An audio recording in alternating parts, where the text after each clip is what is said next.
Hey everyone, Lars here. I just want to take a brief second and say 53 years ago, this very weekend, Deep Purple were in Japan for the very first time, and those three concerts were recorded.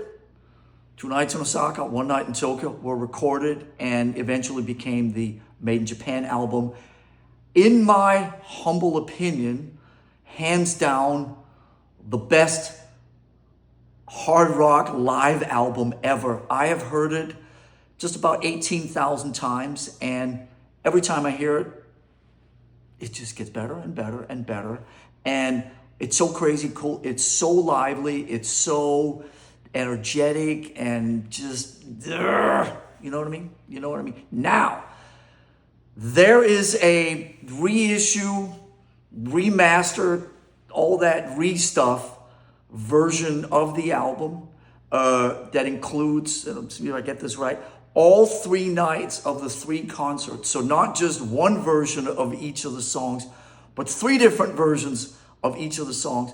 And it's coming out right now, and it's got obviously everything else depending on what package you get. It's got the kitchen sink and more of the kitchen sink and a bigger kitchen sink and all that stuff in it. But just going back to the music, the crazy thing about hearing this, and like I said, I've heard it a lot, is that when you hear the 3 nights of the three different concerts, the versions of the songs, they're all fucking so crazy cool, but they're different from each other.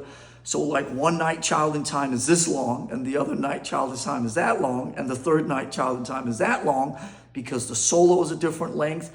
Blackmore is in a different mood. Ian Pace is playing against him in this kind of way, and it sets up these vibes. And then Ian Gillan goes over here, and then Roger Glover is holding this down, and John Lord goes here on the keyboards and over there. And it's also crazy fucking cool. So maybe this is the longest video honoring and saluting this great piece of work. I promise you I'll shut the fuck up now, but Made in Japan, people, Made in Japan, Made in motherfucking Japan is coming out again as a reissue and all that good stuff. Check it out. Just check it out. Maybe you've already heard it 9,000 times. Maybe you've never heard it. Wherever you fall, just check it the fuck out, because in terms of live hard rock and roll, this is as good as it gets. Thank you for listening to this babble. Lars saying over and out.